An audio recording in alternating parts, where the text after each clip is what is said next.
Sportivi siciliani, ben trovati anche per questa settimana per il consueto momento dedicato al calcio dilettantistico siciliano. È il momento di penalty, come al solito in diretta, il mercoledì a partire dalle 15:20 proprio sul canale 15 del digitale terrestre di 7 Gold. Voglio anche ricordare che questa puntata la potete anche rivedere sulla pagina Facebook Penalty oppure eventualmente attraverso il canale YouTube Penalty Programma Sportivo. Oggi una puntata secondo me da super professionista. Perché? Perché abbiamo due giocatori che hanno militato in categorie importanti, sono stati dei professionisti, li andiamo subito a presentare perché con loro parleremo di questo ingarbugliato girone I del campionato di Serie D, ma parleremo anche di Serie D, di eccellenza, perché un allenatore ha allenato una interessante squadra di eccellenza, uno invece ha vinto il campionato di promozione. Andiamo con ordine, presentiamo Tommaso Napoli, allenatore della Don Carlo Misilmeri. Ciao Tommaso. Ben Buonasera trovato. E grazie dell'invito. Il minimo, perché insomma tu lo sai, non manchi mai a penalty. Al termine di questa bella stagione, chiaramente adesso ci racconterai com'è andata per te. Comunque secondo me è una stagione super positiva, mentre invece è stata super positiva la stagione di Fabio Comandatore, allenatore del Niscemi FC, che il campionato di promozione invece l'ha vinto. Buonasera Ettore, grazie dell'invito. Contento? Sì, abbastanza, dai. È stata una stagione diciamo abbordabile, perché insomma non avevate grandissime antagoniste, però poi bisognava confermarsi sul campo, no? Sì, vabbè, all'inizio dell'anno gli obiettivi erano quelli almeno di fare playoff, poi alla fine ci siamo trovati lassù e abbiamo continuato. E avete coronato il sogno di far ritornare il Niscemi in categorie importanti, anzi addirittura è la prima volta a questo punto che disputerà il campionato di eccellenza, se non sbaglio, no? Sì, perché prima c'era promozione. Sì, erano altre categorie. Serie D, adesso per la prima volta ha cambiato l'eccellenza. È vero. C'era il Niscemi della Serie D, dell'interregionale. Sì, infatti, moltissimi anni fa. Un campo difficilissimo da superare. In terra battuta, adesso hanno un campo bellissimo. Allora, voglio iniziare a parlare invece proprio con te, Tommaso, di questa Don Carlo Misilmeri. Possiamo dirlo, anzi ad alta voce, ha disputato secondo me un campionato interessante, intanto perché hai lanciato dei giovani ragazzi, perché hai costruito un progetto che probabilmente ha un senso per essere continuativo anche alla prossima stagione. O sbaglio, Tommaso? Ma allora, hai detto bene, abbiamo tirato fuori dei ragazzini interessanti come Aiello, Basile, Longo, Gambino, poi Messina. Tutti i ragazzi che tra l'altro sono nelle rappresentative regionali. Sì, alcuni sono stati convocati addirittura 3, sono partiti, potevano essere anche quarto perché c'è Basile che partono 20 giocatori e 5 sono a disposizione. Sì, rimangono a disposizione della squadra, per cui Basile, Aiello, Messina e Longo sono tutte e 4 rappresentative, e 2 addirittura sono con la nazionale Under 19 che è dell'allenatore di Mazza, che sono Longo e Aiello. Questo è un tuo successo, però dobbiamo dirlo, e dobbiamo dirlo ad alta voce, perché un allenatore che riesce a portare tanti ragazzi in rappresentativa disputando un campionato di eccellenza dove all'inizio nessuno, diciamolo pure, vi dava vincenti, però è anche vero che non vi dava altissimi in classifica. Siete arrivati attualmente al 4° posto, quindi meglio di così? Noi dovevamo fare qualcosa in più rispetto allo scorso anno. L'anno scorso ho preso la squadra che aveva 8 punti all'11ª giornata. Sappiamo, ricordo bene. E siamo arrivati settimi, abbiamo fatto un bel percorso, un bel cammino tra tante difficoltà, però siamo riusciti a piazzarci al 7° posto. E quest'anno la società, sempre nel continuare il progetto, voleva migliorare questa posizione di classifica. Ci siamo riusciti perché effettivamente non siamo al 4° posto, ma siamo al 5° perché siete al 5° perché c'è il piano degli discorso, albanesi che ha fatto anche loro, hanno fatto un grandissimo campionato. È vero. E noi siamo subito dopo di loro e abbiamo fatto, dal mio punto di vista, grandissime cose. Questi ragazzi sono stati bravi, abbiamo avuto anche delle difficoltà perché tu sai che lottavamo anche per la Coppa Italia, quando lotti per che poteva effettivamente diventare un bel trampolino, una bella vetrina ulteriore. Certo. Io ho avuto la fortuna anni fa, nel 2016, se non ricordo male, con il Mazzara di vincerla contro la Cireale, quella regionale, e arrivare a una finale nazionale persa contro la Sanremese a Firenze, per cui so quanto è bello fare questo Beh, tra l'altro percorso. vincendo la fase nazionale si acquisisce addirittura Passati il diritto di andare in Serie D, di andare come è in successo Serie D. per il Noi Paderno potevamo Calcio. andare in Serie D in quel periodo perché potevamo essere ripescati, anche perché il Sanremese non aveva vinto il campionato, però la mia società non ha fatto Ma quella è nessuna un'altra domanda di storia. un'altra storia, bravo. Mentre invece la bella storia del Niscemi va raccontata, perché come hai detto bene tu, all'inizio non era l'obiettivo di vincerlo il campionato, era soprattutto di arrivare quantomeno nella griglia playoff. Avete superato ampiamente poi alla fine i vostri stessi pronostici e avete disputato un grande campionato. Già da parecchie settimane avete assaporato il passaggio in eccellenza, quindi è la dimostrazione che tutto il lavoro fatto proprio in apertura della stagione da luglio poi alla fine ha dato i suoi frutti. Sì, quest'anno avevamo come obiettivo quello di arrivare nei primi 3 posti. Poi durante il percorso della preparazione, facendo delle amichevoli importanti con squadre di categoria superiore, ci siamo resi conto di avere in mano una squadra, un'ottima squadra. Una bella macchina. Una bella macchina. E diciamo che si è creato un bellissimo entusiasmo, soprattutto per le prime 10 vittorie di campionato che abbiamo fatto di fila. Sì.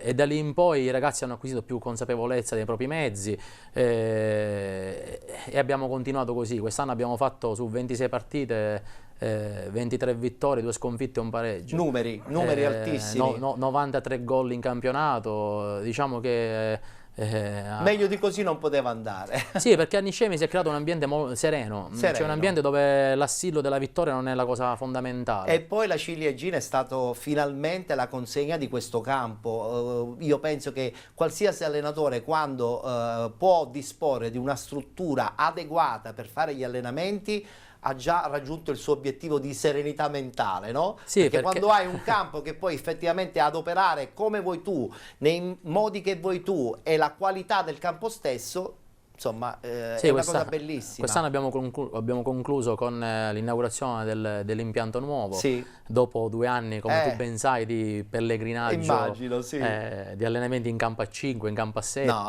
improponibile. Abbiamo vinto l'anno scorso la prima categoria, quest'anno il campionato di promozione. Non c'è 2 senza 3?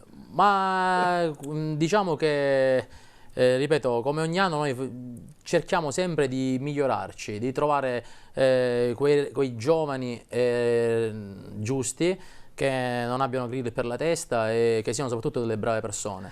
Prima di parlare di Serie D, una battuta con Tommaso, perché lui lo conosci bene, no? Sì. Hai avuto modo di conoscerlo da giovanissimo, allora quasi, no?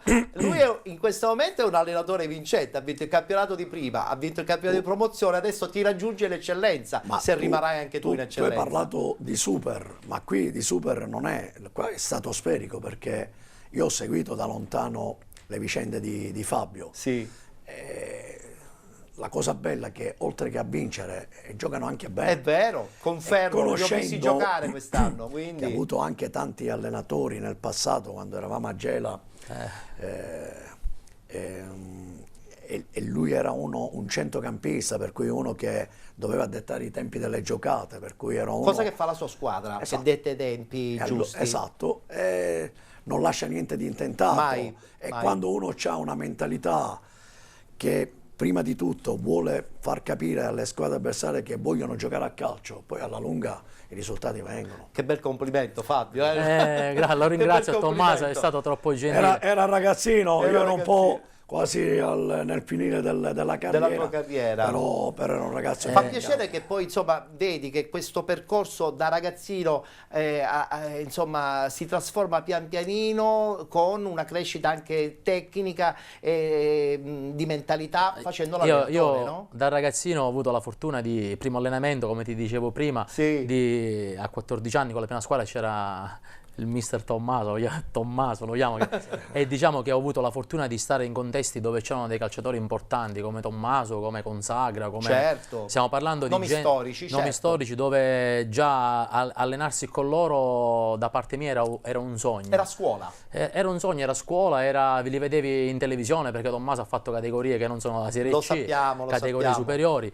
Ripeto, non per fargli la sviolinata al mister, però Tommaso ha fatto secondo me un grandissimo campionato, visto le due antagoniste Athletic Club e Io dico Palermo. sempre che Tommaso è ancora all'inizio, può e deve dare un po' di più, soprattutto quando dall'altra parte ci sono società che credono in un progetto tattico e che possono mettere a disposizione, perché poi alla fine la cosa più importante, possono mettere a disposizione dell'allenatore soprattutto i mezzi, perché poi l'allenatore è un uomo solo, se non ha i mezzi per cercare di compiere il miracolo oppure costruire un progetto, se no altrimenti si trova in difficoltà. Ettore, sono abituato perché negli ultimi anni in Serie D ho preso squadre in corsa e le hai salvate. che lottavano per non retrocedere, -8, 2 punti a Rende, penultimo in classifica a Castovillari.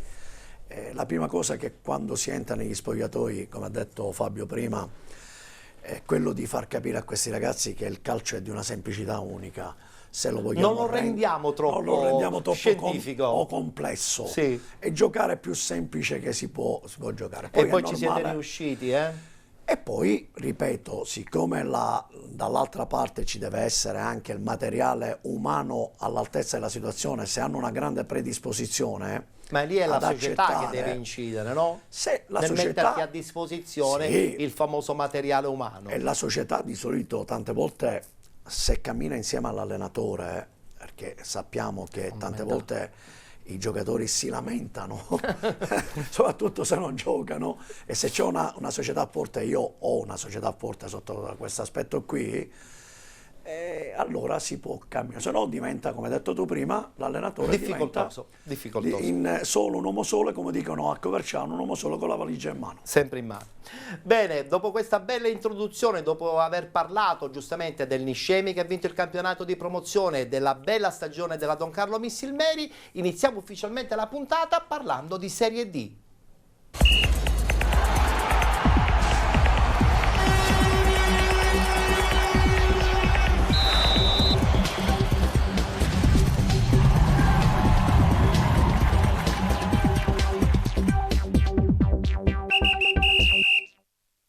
Domenica si è giocata la 13ª giornata di ritorno, campionato che volge al termine, eccola qua la schermata dei risultati. Regina che vince fuori casa contro il Pompei 2-1, vince fuori casa anche Lenna contro il Sambiase, Siracusa batte Scafatese 3-1, vince fuori casa il Licata contro la Vibonese, pareggio tra Castrum Favara e Novi Gea Virtus, vittoria importantissima della città di Sant'Agata 2-1 contro il Locri 1909, pareggio tra Nis FC e Città di Aciriale ed infine la San Cataldese che batte il Ragusa 1-0. Adesso guardiamo subito la classifica perché da lì ci possiamo rendere conto come effettivamente i giochi sono ancora apertissimi. Siracusa con 69 punti, 65 per la Regina 1914, 53 punti per la Scafatese, con 50 Sambiase, 46 Vibonese Calcio, con 43 Nis FC, 39 punti per il Paterno Calcio, mentre invece con 34 abbiamo il Pompei FC e la Nuova Egea Virtus, 31 punti per Ragusa Calcio e San Cataldese, 29 Castrum Favara e Città di Aciriale, 28 per Lenna Calcio con 25 il Licata Calcio, 23 punti per il Città di Sant'Agata ed infine il Locri che chiude la classifica con 22 punti. Vorrei se possibile adesso invece guardare la schermata degli incontri che si disputeranno la settimana prossima. Le partite saranno Città di Aciriale Sambiase, Città di Sant'Agata che giocherà in casa contro il Pompei, Lenna Calcio con la Vibonese Calcio, poi abbiamo il Licata che giocherà contro il Paternò, Nuovi Gea Virtus San Cataldese, Ragusa Calcio Locri 1909, Regina 1914 Nis FC e poi infine Scafatese che giocherà in casa contro la Castrum Favara. Con questo Siracusa che praticamente si fermerà perché giocava con l'Acragaz che è stata giustamente esclusa dal campionato per le sue rinunce. Allora, battuta per poi dopo incominciare a vedere anche qualche immagine. È un campionato ingarbugliatissimo. Iniziamo con Fabio, perché a questo punto veramente le ultime giornate potrebbero decidere le sorti di questo Siracusa, ma di questa Regina che comunque non ha mollato mai. Sì, diciamo che vedendo le classifiche, Regina e Siracusa se la giocheranno fino alla fine, fino all'ultima giornata. Credo che la lotta sia quella, perché alla fine delle due squadre secondo me chi sbaglia meno vince il campionato. Quindi bisogna guardarsi dietro anche, nel senso che ogni partita diventa pesante. Sì, secondo me. E quindi anche una guerra di nervi. Sì, secondo me chi sbaglia meno ha la vittoria in pugno del campionato.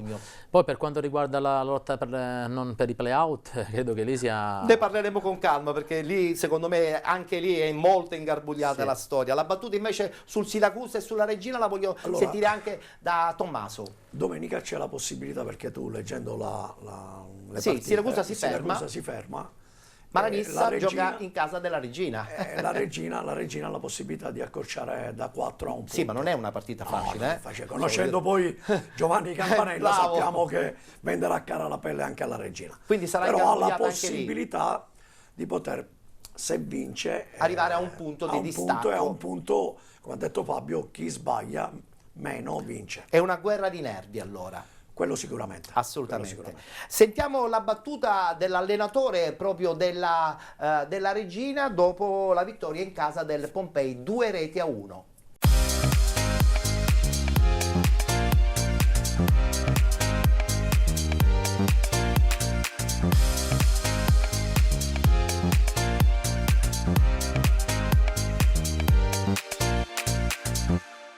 L'ennesima dimostrazione di questa squadra che vuole in tutte le maniere raggiungere l'obiettivo, che non lascia nulla intentato, che butta fino all'ultima goccia di sudore in campo. E veramente sarebbe stato veramente assurdo non vincere questa partita con le tantissime palle gol che abbiamo avuto, i 2 gol annullati, la traversa. Veramente raramente ricordo così tante palle gol in questa maniera. Una volta che sono entrati in aria ci avevamo pareggiato. Il calcio certe volte è veramente ingiusto. Però poi i ragazzi veramente sono stati bravissimi a mettere un'altra zampata all'ultimo. Allora, la mia espulsione è stata legata al fatto che c'era il loro centravanti che era spesso a terra, perdeva tempo, e ho gridato al giocatore avversario. Non ho offeso, questa volta non so se l'espulsione è giusta, l'altra volta ho alzato le mani, è stata giustissima questa volta, non sono convinto per niente. Questo è il motivo. Regina dunque, che potrebbe ancora di più accorciare in classifica contro il Siracusa, giocherà contro la Nissa domenica, vedremo come andrà a finire. Parliamo adesso invece dell'Enna, perché l'Enna, attenzione, sbanca Sambiase, che è stata un po' la rivelazione. Nel frattempo possono già partire le immagini di questa vittoria 1-0 proprio in casa del Sambiase. Un Sambiase che non ti aspetti, nel senso che effettivamente quest'anno non era partito assolutamente con i favori di entrare addirittura nei playoff, e invece ci è riuscito. È una mentalità che ti porti dall'eccellenza, Tommaso? No, diciamo che in linea di massima la squadra era rimasta quasi invariata, anche se hanno preso dei giovani importanti, sono arrivati dei giocatori da altre squadre, Gabriele Serbo, Ferrara, che è l'altro attaccante. Diciamo che hanno completato la rosa alla squadra che aveva vinto il campionato precedente. Oltretutto è una neopromossa. È una neopromossa. Però non vorrei che succedesse come è successo all'Ocri quest'anno. L'anno scorso grande rivelazione, quest'anno hanno pagato a caro prezzo probabilmente una presunzione o no? No, dal mio punto di vista lì è un discorso più societario. Perché è lì che incide soprattutto la società. Sambiase è una piazza importante a livello di Serie D, e adesso con l'arrivo anche in Serie D della Vigor Lamezia, che c'è una rivalità pazzesca, secondo me rifaranno nuovamente, o non so se rimborseranno già questa squadra che già ha fatto un grandissimo campionato.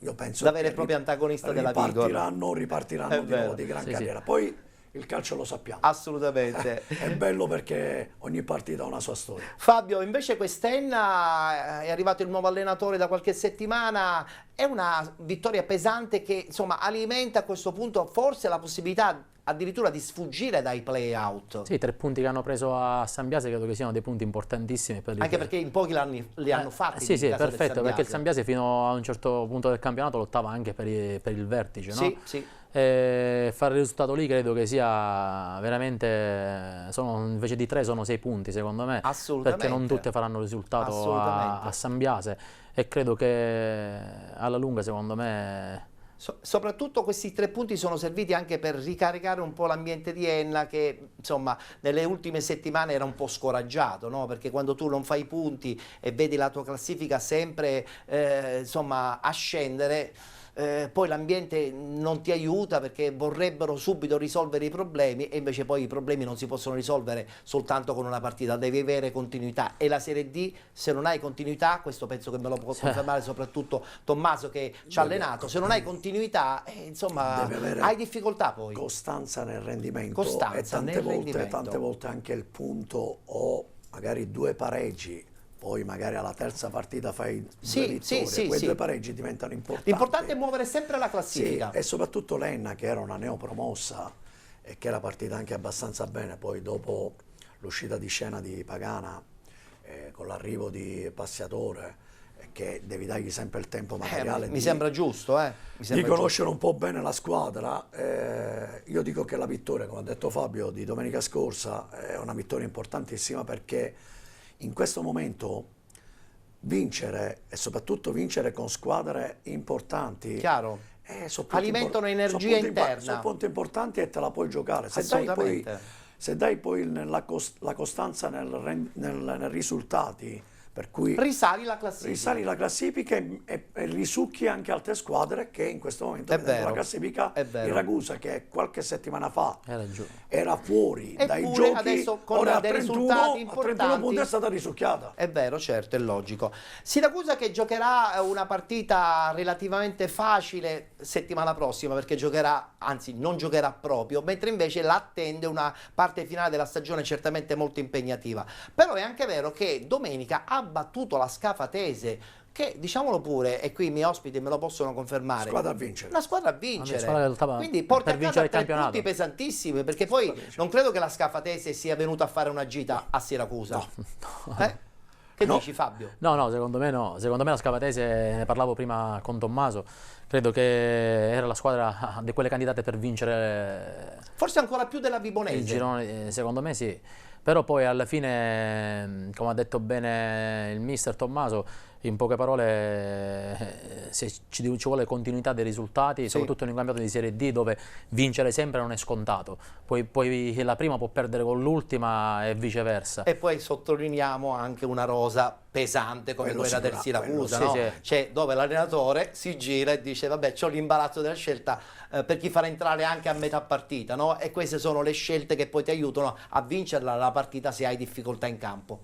Sì, sono d'accordo perché il campionato è lungo, è lunghissimo, è difficoltoso. Io a livello calcistico lo paragono un po' a un campionato professionistico come la Serie B. Sì, è vero. La Serie B è un campionato di una difficoltà fuori dal normale. Lo sappiamo. Dove fai 3 risultati utili e sei sopra in perdi 2 partite, vieni risucchiato nuovamente. Per cui la Serie D e la Scafatese, come diceva Fabio, e ne parlavamo anche a microfoni spenti, era una squadra costruita a vincere perché c'hanno Foggia, Aliperta. Foggia all'inizio della stagione sono giocatori che hanno vinto negli ultimi anni, hanno vinto pazzesca. Dei campionati. Certo. Con la CR Messina. Cioè, parliamo di giocatori con la Cavese, giocatori con il Siracusa stesso, sono giocatori importanti. Sono giocatori che ti permettono quantomeno di avere una stagione positiva. Poi può capitare che c'è la squadra super che ti fa 100 punti, ma come nel caso di questa stagione, un Siracusa che è lì vicino e quindi continua ancora a sperare di portare a casa la vittoria finale. E c'era un passaggio della settimana scorsa da parte di Turati, che era l'allenatore del Siracusa, dove ha caricato ancora di più la squadra e l'ambiente, perché da Scafati erano straconvinti, almeno giornalisticamente parlando, per cui attraverso carta e non campo, che andavano a fare il colpaccio e a un po' a guastare. Quindi giustamente l'allenatore ha detto attenzione perché questi non vengono a fare la vacanza. Infatti, ma sicuramente non verrà nessuno a fare la vacanza. Ma tu hai detto poco fa, hai detto c'è la Nissa contro la Regina, conoscendo Campanella impossibile, si va a fare vacanza. Assolutamente. Guardiamoci il servizio, la vittoria del Siracusa 3-1 contro la Scafatese.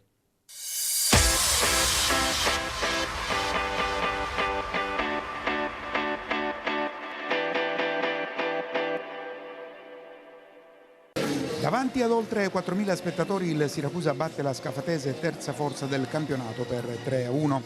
È un bel Siracusa che parte sparato e già all'8° Alma rientra sul sinistro, palla fuori di poco. Al 10° è Maggio a provarci, il sinistro al volo con la respinta del giovane portiere della Scafatese, Becchi. Scafatese pericolosa al 16°, se ne va Sowe in contropiede solitario, esce Iovino e riesce a respingere con la faccia in calcio d'angolo. Il Siracusa la sblocca al 19°, è una percussione di Marco Palermo che buca la difesa canarina e realizza l'1-0, che significa anche terzo centro stagionale per il centrocampista catanese del Siracusa. Al 41° è Maggio in mischia, per ben 2 volte da sottomisura trova la respinta prima di Chiarello sulla linea e poi del portiere Becchi che allunga un piede e riesce ad evitare la marcatura del bomber napoletano Aretuseo. Al 42° pericolosissima la Scafatese, errore della difesa azzurra con Sowe che serve Molinaro e l'esterno della rete nega la gioia del gol all'attaccante napoletano. Le avvisaglie negative della prima frazione di gioco purtroppo si concretizzano al primo del secondo tempo. Un clamoroso errore di Marco Baldan, questa è una notizia, permette a Molinaro di scartare Iovino e realizzare a porta vuota. Il pubblico incoraggia subito gli aretusei che 4 minuti dopo, su una fuga in solitaria con stop a seguire di Di Grazia, ottengono un calcio di rigore. Calcio di rigore che con freddezza Capitan Maggio trasforma nonostante Becchi avesse intuito la conclusione. Ma è il Siracusa però a fare tris al 47°, grande azione personale di Convitto che mette in mezzo, Di Paolo viene anticipato da Becchi ma c'è pronta la corsa di Carmelo Limonelli che realizza un rigore in movimento, un tap-in vincente che lascia di stucco il portiere ospite. 3-1. Siracusa e Reggina restano con lo stesso distacco in classifica. Domenica prossima Aretusei a riposo e Amaranto in casa contro la Nissa. Parto dicendo innanzitutto che secondo me abbiamo fatto una grandissima partita, chiaramente spinti anche dal nostro pubblico, abbiamo indirizzato subito la gara sui binari che volevamo noi. Chiaramente sapete bene che il nostro modo di comunque sia giocare comporta alcuni rischi, però c'è anche da dire che può dare anche grandissimi vantaggi. Oggi secondo me per 20 minuti abbiamo fatto le cose in maniera splendida, andando in attacco diretto quando bisognava andarci, palleggiando quando invece bisognava palleggiare. Abbiamo corso forse qualche rischio, oggi purtroppo il campo non era a perfette condizioni, infatti tantissimi calciatori scivolavano e insomma per quello che vogliamo fare noi è sicuramente un limite.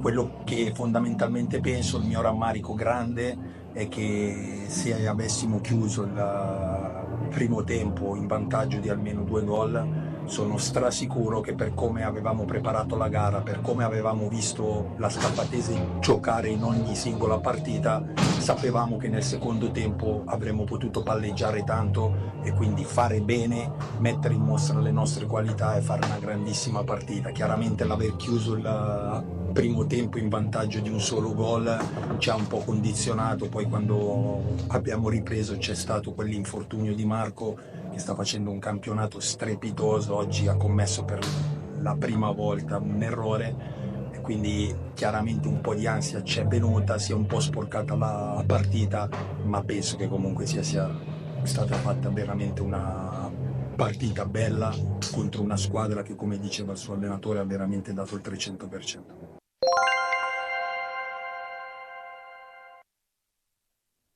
E parliamo adesso di una squadra che i nostri ospiti conoscono bene, parliamo del Licata che fa un colpaccio a Vibo perché vince una partita che è importantissima per la classifica, importantissima probabilmente anche per l'umore all'interno dello spogliatoio, quindi a questo punto un Licata che rientra prepotentemente in una salvezza, a questo punto anche fattibile escludendo i play-out. Il primo passo da fare, scusa se ti ho interrotto, no. è quello di dare continuità.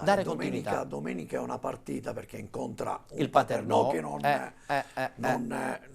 non sarà Però gioca in casa, attenzione. l'agnello sacrificale. Visto Però che siamo gioca in sotto. casa, giocando in Gioca casa, il Licata è una squadra Esatto. che ti morde. Perfetto. E il Licata, se dà continuità a quel bellissimo risultato di Vibo contro una squadra costruita con tanti giocatori importanti, e allora può essere, come hai detto te, che si può tirare fuori anche senza passare dai play-out, perché ancora è tutto fattibile, Ma assolutamente. in questo momento, come ho detto prima, io dico da 31, ma bisogna anche guardare, io non so se sopra 31 ci sia qualche altra squadra o se si passa direttamente ai 34. A 34. Esatto. In questo momento nuovi Gea Virtus, Pompei. Anche 34 devono stare attenti perché ancora non è finito. Non è niente, finito, perché non è dietro finito, è vero. sono tutti vivi. È vero. Un Licata che forse all'inizio insomma, ha creato un po' di confusione, Fabio, perché non arrivavano i risultati. C'è stato il cambio dell'allenatore, ne è venuto un altro che è andato malissimo, è ritornato di nuovo Romano. Tutto questo forse probabilmente non dà una serenità alla squadra che adesso pian pianino la sta ritrovando, ma giustamente ci vuole del tempo. Sì, secondo me il Licata era partito, diciamo, abbastanza bene. Non aveva, diciamo, la presunzione di entrare nell'elite dei playoff. No, che era partito abbastanza bene, poi dopo una serie di risultati negativi c'è stato il cambio di allenatore che possibilmente la società si aspettava. Voleva dare una sferzata, forse. Sì, qualcosa, però alla fine non ha portato i suoi frutti sperati, e poi col ritorno di Romano le cose pian pianino si stanno sistemando. È vero. E come ha detto Tommaso, secondo me il risultato di domenica è un risultato importantissimo. Certo. Se danno continuità magari con una vittoria col Paternò, si possono tirare la fuori vittoria alla fuori grande. casa ti aiuta a giocarti una partita importantissima In poi casa, contro sì, perché il già Paternò. fare in due partite 6 punti, ne mancano vero. 4 credo partite, credo che già fai altri 6/5 punti, ti puoi tirare fuori e ti puoi salvare. Invece è stata risucchiata la Castrum Favara di Infantino, perché insomma da qualche settimana qualche risultato positivo non arriva, e quindi questo pareggio interno con la nuova Gea Virtus ha portato insomma la squadra in una situazione certamente non ottimale, 29 punti con anche un calendario non facilissimo, perché adesso per esempio va a Scafati domenica. Però io credo che non sia una squadra che debba lottare per salvarsi, perché ha dimostrato soprattutto all'inizio di avere le qualità. I 6 punti tolti certamente hanno creato un handicap. Certo. È quello che è un po' tagliato le gambe a Piero Infantino e soprattutto a tutto l'ambiente, alla squadra. Però conoscendo Piero, che è un ragazzo che lavora con grande intelligenza, conosce abbastanza bene questi campionati, lotterà fino alla fine, anche se è stato risucchiato e ha 29 punti. Ha in pugno la situazione, secondo me. Sì, e se l'aiutano anche l'ambiente a lottare, perché non date per scontato che va a Scafati e che sia una Waterloo. Assolutamente, non assolutamente. è così, anche perché Piero ha dato sempre dimostrazione di aver fatto grandi risultati, forse più fuori casa che magari in casa. Sì. È solo che è stato sfortunato che ha avuto 2 partite in casa e ha fatto 2 pareggi. E questa cosa poi alla fine sta un po' risucchiato. Però quello che è stato, scusatemi se uso un termine un po' forte, la bastardata. Vabbè, su quello dovremmo aprire una puntata tutta per l'Akragas. È che l'Akragas ha messo in difficoltà tante squadre, che guarda caso erano gran parte siciliane. Esatto, ed è questo un po' che ha tagliato le gambe a chi ha ottenuto 6 punti come Piero Infantino e il suo Favara. Invece, girando adesso le immagini sull'Ocri, città di Sant'Agata, il Sant'Agata con questa vittoria a questo punto ha riaperto tutti i giochi. L'Ocri è ancora più giù perché in questo momento è retrocesso. L'Ocri, che abbiamo detto la scorsa stagione è stata la squadra rivelazione, quest'anno non ha trovato i meccanismi giusti, e a questo punto c'è da dire che se l'Ocri scende, tutte le altre sono gran parte siciliane, dovranno lottare per salvarsi, perché 2 andranno a giocarsi il campionato di eccellenza la prossima stagione. Voi che ne pensate? Ma diciamo che, come hai detto tu, il Locri è già, si può dire, è quasi spacciato, però ancora ci sono 4 giornate, ma è quasi spacciato, anche perché tutti gli scontri diretti li ha persi. Sì, infatti secondo me il prossimo anno purtroppo avremo delle squadre che in eccellenza ce le ritroveremo in eccellenza. Sì, sì. Purtroppo quando ci sono troppe squadre siciliane in un girone proprio di Serie D, giustamente poi alla fine sempre due devono retrocedere automaticamente, le altre due vengono beccate dai play-out. Mi spiace per l'Agrigas che negli ultimi anni aveva fatto grandi cose. Soprattutto negli ultimi anni aveva costruito un bel progetto con Terranova e con tutti gli altri poi a seguire. Poi invece alla fine è andato in tilt. È andato in tilt. E ci fermiamo qui perché non voglio creare nessuna polemica. Invece parliamo della Nissa 2-2 contro il Città di Acireale. Ci guardiamo il servizio e poi parleremo con i nostri ospiti, perché la Nissa a questo punto potrebbe veramente diventare l'ago della bilancia anche per una classifica importante, qual è quella della squadra attualmente con una possibilità in più in questo momento rispetto al Ragusa, alla Siracusa, perché è mentalizzata e quindi sa che deve non perdere nessuna partita per cercare di superare questa squadra siracusana, che comunque sono sicuro, credo, potrebbe portare al termine il suo campionato con una bella vittoria, e credo anche meritatamente, ma di questo ne parleremo anche con i nostri ospiti. Guardiamoci appunto il servizio 2-2 della Nissa contro il Città di Acireale.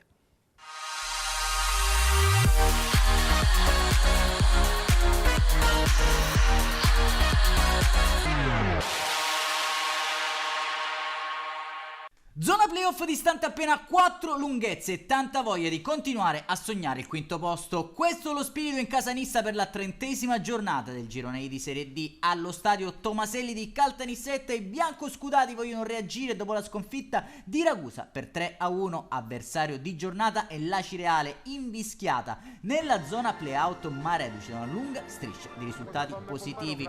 Quando grazie all'ausilio e le immagini di Massimo Lo Giudice passiamo a raccontarvi il film di questa sfida al terzo maltese per rotolo, il filtrante intelligente per Diaz che calcia col mancino su Zizzania, tutto fermo in posizione di offside al 13°. Rotolo si libera degli avversari, serve Samachela, sponda per Maltese che allarga da Tuminelli, mette dentro e Manoni mette nella propria di porta al termine di un'azione magistrale la compagine di mister Campanella, un giocatore granata a gonfiare la rete al 20°. Lancio di Lopizzo per uno scatenato Tuminelli, sfera dentro per Samache che si divora il gol del raddoppio alla mezz'ora. Manoni per Mokulu, sfera dentro per Andreassi che sul primo palo fredda Elezai, ristabilendo la parità del punteggio al Marco Tomaselli di Caltanissetta. Ci mette 9 minuti per rimettere la freccia a Nissa con Maltese in surplus. Maltese col mancino pesca l'angolino, ancora lui il metronomo di mister Campanella. Al 45° Lopizzo però si fa ammonire per la seconda volta, biancoscudati così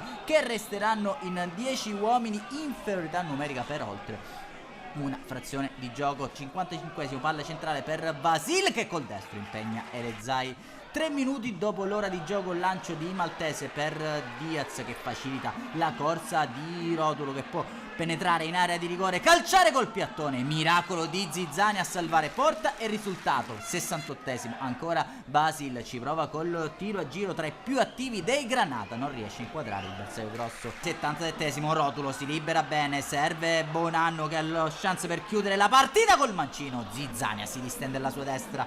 Minuto 80, Bonanno per Maltese, tacco per il numero 10 che cerca la sua seconda gioia in bianco scudato, ancora un super Zizzania ad allungare in corner. 82°, Rotulo per Maltese, ancora la sfera per il 23 ex Licata, scatenato anche quest'oggi che prende il binario mancino, prova a fare però tutto da solo, non serve Bonanno, ancora il pidone di Zizzania, diri di no. 83°, Basil che ci prova dalla distanza potente, si allunga Elezai e salva il risultato. Non farà lo stesso un minuto più tardi, azione confusionaria degli accesi, proprio Elezai non è perfetto sulla conclusione dal limite, allora Rodio appostato sul primo palo gonfia la rete per il 2-2. Granata termina così la sfida del Marco Tomaselli, una Nissa con un po' di rimpianti porta a casa un punto ma può comunque gioire con i propri tifosi. Un saluto amici appassionati, appuntamento come al solito alla prossima. E chiudiamo il tabellino del campionato di Serie D parlando di San Cataldese, che vince anche loro una partita fondamentale per la classifica, perché batte il Ragusa, che era in serie positiva, tra l'altro 7 giorni fa aveva liquidato con un perentorio risultato importante anche la Nissa. Beh, a questo punto San Cataldo che potrebbe in un certo senso anche tirarsi fuori con questa vittoria, no? Certo, perché questa vittoria diciamo a livello di classifica mi sembra che ha 31 punti, da 28 a 31 punti. 31 punti, basta 4 punti. Hai ancora 4 partite, insomma, certo. È abbordabile il cammino. Oltretutto, quello è un ambiente che negli ultimi anni, diciamo, sono straabituati, sì, è vero, e soprattutto a lottare fino alla fine, e soprattutto con un allenatore che anno per anno sta facendo grandi cose. Conosciamo Pidatella, conosciamo la sua determinazione. Orazio era uno già così anche calcisticamente, da calciatore, vero. Non lasciava nulla di intentato. E le sue squadre giocano in questa maniera. E non giocano neanche male. Assolutamente, io sono un estimatore di Orazio, perché ha dimostrato anche un grande con Biancavilla e con tutte le altre squadre di far giocare le sue squadre per un campionato difficile come quello di Serie D. Cioè lui ha dato la sua giusta mentalità in un campionato ingarbugliato come quello di Serie D. Se noti giocare la San Cataldese ha proprio la grinta, il carattere, la voglia del suo allenatore di vincere, ma si vede. Come un po' anche il Piero Infantino, bravo, certo, della Castrum in questo momento. Trasmette positività, questo sono gli allenatore con un'empatia forte anche con tutto il gruppo squadra. Bene, allora a questo punto ci dobbiamo fermare, abbiamo la pausa pubblicitaria, rientreremo subito dopo e parleremo dei 2 gironi del campionato di eccellenza. Come tutti ben sanno, l'eccellenza nel girone A ha visto ormai il trionfo dell'Athletic Club Palermo, mentre invece il girone B è veramente super ingarbugliato con il Vittoria, il Modica, ma soprattutto il Milazzo, che attualmente è al primo posto. Ci vediamo tra poco.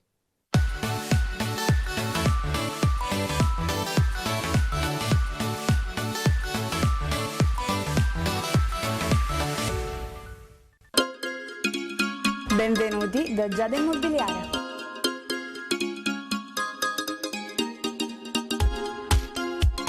La professionalità come punto di partenza, la qualità dei servizi come riferimento essenziale. Tutto questo è Giada Immobiliare di Giuseppe D'Antoni.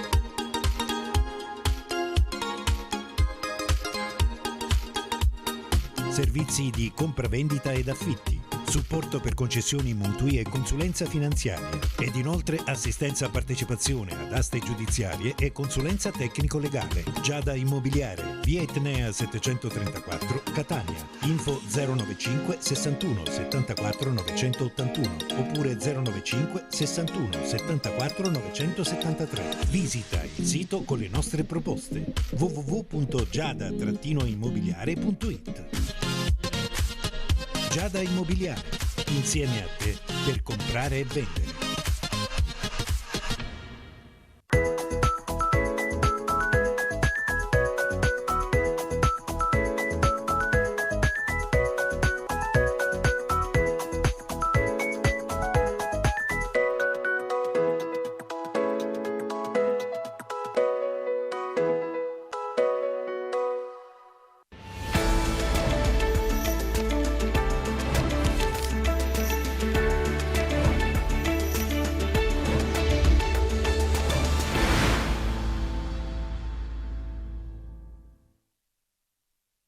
In studio, rush finale, parliamo subito del campionato di eccellenza, partiamo subito con il girone A.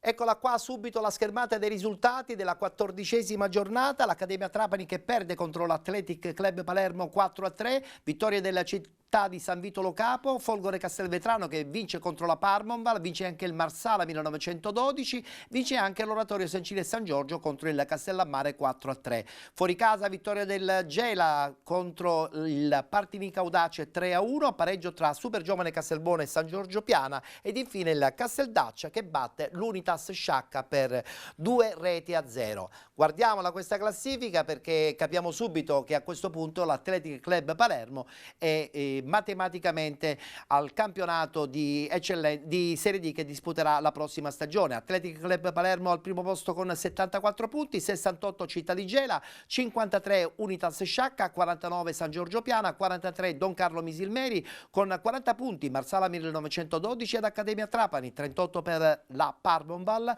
35 Castellammare, 34 Città di San Vito Lo Capo e Folgore Castelvetrano, 30 punti per il Casteldaccia con 28 Super Giovane Castelbuono, 26 Oratorio Sancile San Giorgio, 23 punti per il Partinica Audace. Chiude la classifica l'Ascari Cefalù con 17 punti. Si ritornerà in campo a giorno 27, ma siccome dobbiamo farvi vedere la festa dell'Athletic Club Palermo, guardiamoci subito il servizio.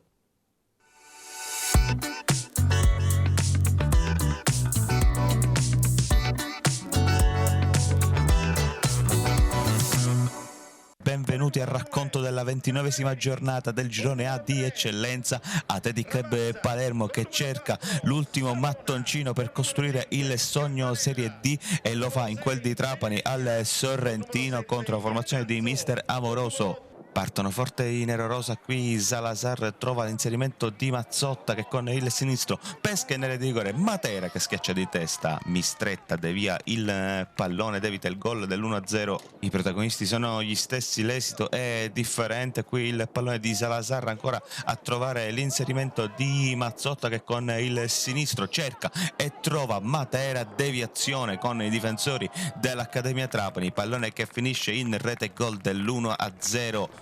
Rispondono i padroni di casa, qui un pallone che impazza, arriva dalle parti di Cammareri, sinistro che finisce all'angolino, non può nulla Romano, il gol del pari dell'Accademia Trapani arriva dopo pochissimi minuti. Partita aperta e divertente con due squadre che badano poco al possesso palla, cercano l'immediata verticalizzazione. Qui Concialdi trova Salazar che con il sinistro scarica il diagonale, pallone di poco al lato rispetto alla porta di Mistretta. Gol del vantaggio dell'Athletic che arriva sui sviluppi di calcio di punizione, Concialdi pesca in area di rigore, Martignetti che di testa sigla il gol del 2-1, secondo centro in campionato per il giovane difensore dell'Athletic Club Palermo. Quello che stiamo per rivedere non è il replay del gol, ma è il 3-1 dell'Athletic, sempre Concialdi in area di rigore, trova Matera che di testa schiaccia e trova il gol che vale il 3-1. Non ha avuto bisogno stavolta di deviazioni il numero 17 dell'Athletic. Accademia Trapani che però non esce dalla partita, continua a proporre il proprio calcio, trova il gol del 3-2 su una bella combinazione, qui scende Campanella, palla al piede, chiede l'1-2 e poi con il destro batte Romano, gol che vale il 3-2.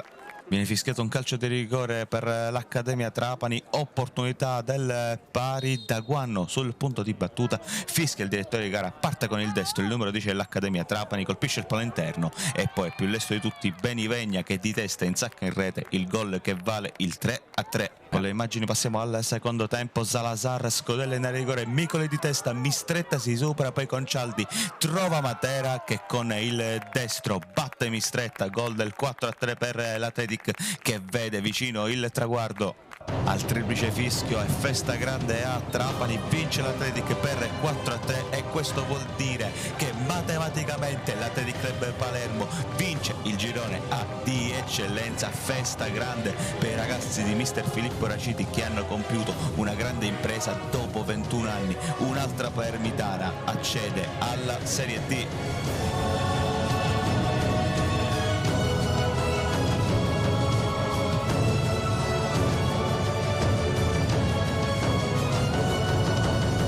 Lo spirito di questi ragazzi e il valore umano di questi ragazzi, perché comunque vincere non è mai semplice, qualche campionato credo che l'ho vinto, però sai ogni anno ci sono tante difficoltà, quindi loro sono stati bravi ad azzerare tutte le difficoltà, sono stati bravi comunque a stare sempre al primo posto, la prima giornata fino all'ultima, e non è semplice, non è facile. Questo significa una grande mentalità e un grande valore umano, credo, grande, come una D, veramente, come la D. Ho lavorato tutto l'anno e ho cercato comunque di inculcare ai ragazzi, ma credo che alla fine avere un gruppo del genere non è difficile, anzi hanno saputo gestire tantissime situazioni loro da grande squadra, da grande gruppo, perché alla fine sai, i campionati li vince il gruppo, i campionati li vince la famiglia, quella che poi diventi durante l'arco del campionato. Alla fine essere famiglia, essere gruppo è quello che comunque alla fine ti ripaga, alla fine ti paga di questa felicità e di questi successi. Ragazzi grandiosi ragazzi, lo staff, le nostre famiglie, insomma tutti noi ce la siamo meritata. Siamo in Serie D, è un sogno. In questo istante ovviamente parole che si possono usare sono banali, siamo contentissimi e che dirti, è un'emozione indescrivibile, soltanto chi prova queste emozioni può capirmi. Io insieme ai miei soci, amici, abbiamo sudato tutto l'anno, abbiamo sofferto, in silenzio siamo andati avanti perché questo è lo sport nel quale noi crediamo. E adesso siamo in Serie D, abbiamo vinto ieri il campionato di futsal maschile, siamo in Serie B, insomma io meglio di così questa stagione non penso che potesse andare. Grandiosi, sono stati grandiosi tutti, dalla società ai ragazzi, non abbiamo mai mollato, siamo stati sempre sul pezzo, abbiamo avuto una grandissima concorrente, però alla fine noi abbiamo raggiunto quello che i ragazzi meritavano. Siamo contenti e, ripeto, e felici. Adesso festeggiamo, ci godiamo questa serie felice.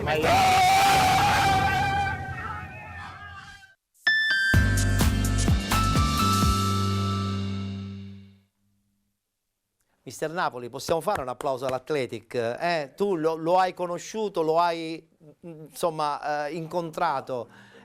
Bisogna dare onore e merito a questa società, no? Sì, io farei un doppio applauso. Un doppio applauso, benissimo. Perché, la sportività di Tommaso la conosciamo. Chi è arrivato, perché le ho incontrate entrambe e sono due grandi società.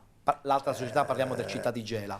Che l'Athletic, diciamo che viene da 12-13 anni, nei progetti che hanno sposato sono arrivati in Serie D. E so che vorranno fare anche buone cose. Ci sono queste voci, sì. Il Gela, ecco, l'altro applauso che ho anche dei trascorsi sia da calciatore che da allenatore, è un peccato perché era un'altra squadra che, ecco perché dico... Certo, perdere il campionato già in questo momento a 69 punti è io penso che il Gela abbia fatto un grandissimo campionato e diciamo che c'è stato anche un cambio di allenatore e gli doveva dare anche il tempo e forse là dov'è che hanno un po', tra virgolette, che sono un po' scivolati è stata nella partita contro l'Athletic Palermo, dove erano pure passati in vantaggio, però sono due grandi squadre che secondo me entrambi una già è andata e l'altra giocherà addirittura i playoff già ci auguriamo che anche il Gela possa arrivare nuovamente nel palcoscenico che gli spetta. Fabio, una battuta su questo Athletic e su questo nuovo percorso che tra un paio di settimane, più di un mese direi, affronterà il Città di Gela nei playoff nazionali. Ma vanno i complimenti all'Athletic Club Palermo, veramente per il grande... non era facile con un Gela così. Due squadre secondo me importanti.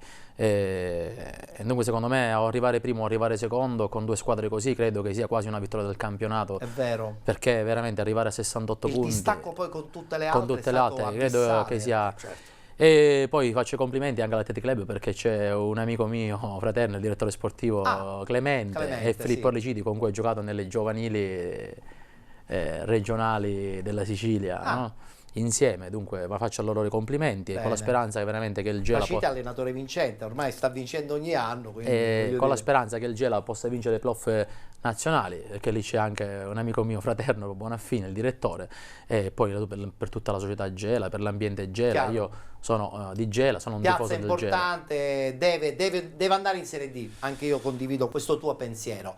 Dobbiamo voltare subito pagina perché parliamo di questo ingarbugliatissimo girone B.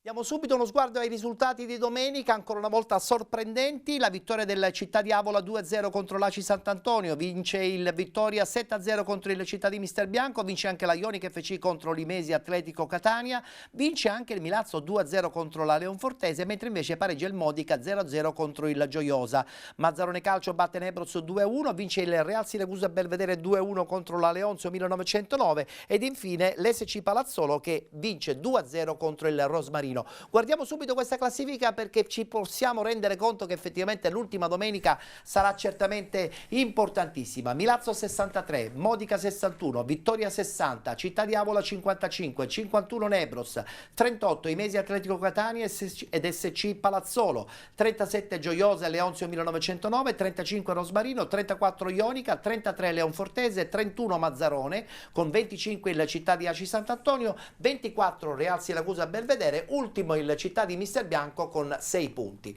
Prima di parlare di questo girone, quindi poi dopo passare ai saluti,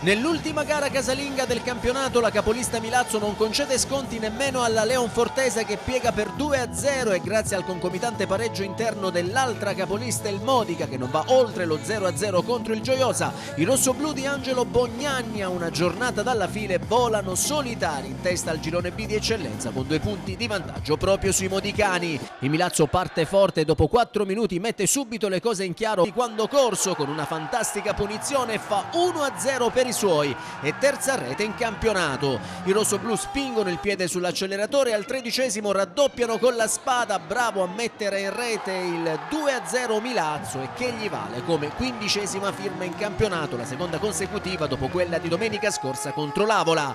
Insiste la squadra di Bognanni che prima dell'intervallo sfiora anche il tris, ma prima Franchina viene fermato in posizione di fuorigioco e poi l'incornata di Dama sul servizio di Corso si perde larga non di molto. Nella ripresa però è ancora il Milazzo a cercare con forza la via del gol. Al 52° Scolaro di testa non finalizza al meglio, una bella azione imbastita da Franchina e la spada, poi al minuto 79 ancora Scolaro cestina sul fondo, l'ottimo lavoro di Ferré e infine Ferré all'87° solo davanti a Tatoli non riesce a fare centro. Adesso la lunga sosta di 21 giorni e poi domenica 27 aprile nuovamente in campo per l'ultima giornata che vedrà i rossoblù andare a caccia di quel sogno a lungo inseguito nella delicata trasferta di Santa Teresa di Riva contro la Ionica.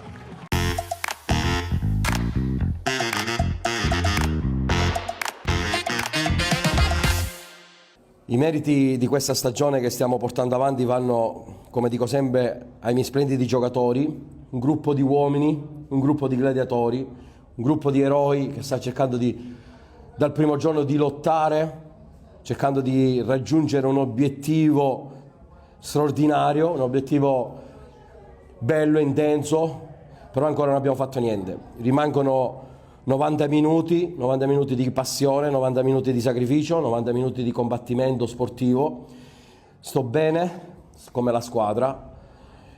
Dobbiamo pensare a queste 3 settimane purtroppo di pausa che ci saranno.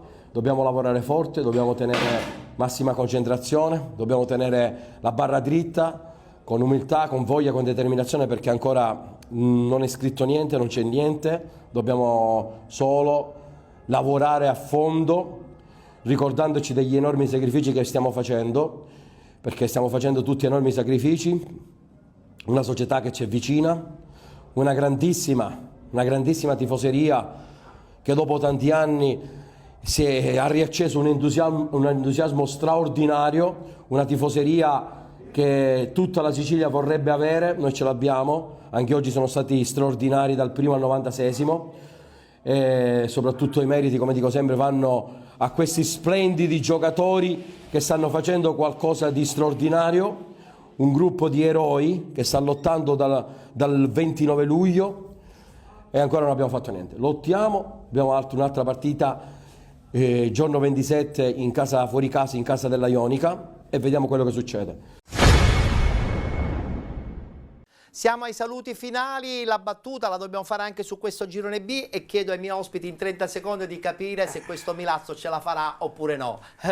Carissimo, dammi tutto dipende dai famosi 90 minuti, perché c'è il Milazzo che è primo, sì, Modica secondo, Modica secondo, e poi c'è il Vittoria e poi a 3 c'è il punti. Vittoria che ha 3 punti, per cui, Vittoria che sulla carta ha la partita più abbordabile. Esatto, siccome sono 3 amici, uno augurerebbe allora non salite nessun tutte e 3, pronostico. non mi pronuncio. Però è anche vero che quello Milazzo... che vorrà il campo, perché in questo momento c'è l'80% del come si chiama, del Milazzo, perché ha fatto una grande impresa domenica, certo, e soltanto loro, come hai detto tu prima, possono mangiarsi il campionato. È vero. Poi c'è il Modica e poi c'è la terza incomoda che è il Vittoria, Nicola Terranova, che potrebbe effettivamente essere la quella che ha, diciamo, no? sulla carta la partita più facile sulla carta. E quindi potrebbe incastrare con una vittoria e l'eventuale sconfitta delle altre due, magari chissà un primo posto. Noi non ci pronunciamo perché auguriamo il bene a tutte e tre assolutamente. Però ci piace, Fabio, che sì, alla fine questo girone ci ha regalato l'ultima emozione. Sarà secondo me una domenica emozionante, una domenica dove veramente si gioca succederà di tutto. Però questa domenica sarà abbastanza lontana. Che vinca il migliore. Vinca il migliore. Bene, allora io mi devo congedare dai miei ospiti. Iniziamo con Fabio. Fabio, i festeggiamenti sono finiti, perché adesso bisogna incominciare a pensare alla prossima stagione in eccellenza nella nuova struttura. 30 secondi per parlare di quello che succederà a Niscemi. Quest'anno, ripeto, abbiamo fatto un grande campionato. A Niscemi succederà che sicuramente ci saremo per parlare, per vedere quali saranno gli obiettivi del prossimo anno, perché iniziate a programmare fin da subito. Chiaro. Credo che è un gran vantaggio. Non sarete così impreparati? No, diciamo che è una società giovane, una società intraprendente che cerca sempre di prendere la palla al balzo e non aspettare o stare sugli allori. Anche perché in eccellenza, se aspetti, rischi poi di essere ingarbugliato nel costruire la squadra e poi trovi difficoltà, quindi meglio pensarci prima. Pensarci prima è meglio e soprattutto programmare, perché programmare secondo me è già mezza vittoria del campionato. Assolutamente. In bocca al lupo allora per il proseguo. Salutiamo anche Tommaso Napoli, che invece il suo progetto ce l'ha già in mente lui, ma credo anche la società, quindi non è escluso che il prossimo anno insomma rimani nella provincia di Palermo, cercando di portare avanti quello che sin qui secondo me di buono hai fatto. Noi diciamo che almeno da entrambi i lati vorremmo continuare, però sappiamo che in questo mondo bisogna risedersi, siccome siamo un po' agli sgoccioli della vittoria della finale. Poi bisogna essere in due. Esatto, del finale di campionato, risedersi e soprattutto parlare, discutere del, diciamo, l'ulteriore progetto 2025-2026 e poi valutare, perché non può essere pure che magari io voglia rimanere e dall'altra parte magari vogliano puntare magari su un'altra persona. Mai dire mai, certo. Questo è il calcio. Allora in bocca al lupo anche per l'ultima giornata che giocherete poi a fine aprile. Grazie per essere stati ospiti qui a Penalty. È stata una stagione lunga, poi vi aspetto un po' di vacanza doverosa. Grazie per l'invito. Alla prossima. Grazie a te. Grazie Fabio. Ci salutiamo, vi diamo appuntamento chiaramente alla prossima settimana, puntuali in diretta alle 15:20 sul canale 15 del digitale terrestre di 7 Gold, quando racconteremo ancora questo ingarbugliato torneo di eccellenza e soprattutto continueremo a parlare del campionato di Serie D. Appuntamento alla prossima settimana.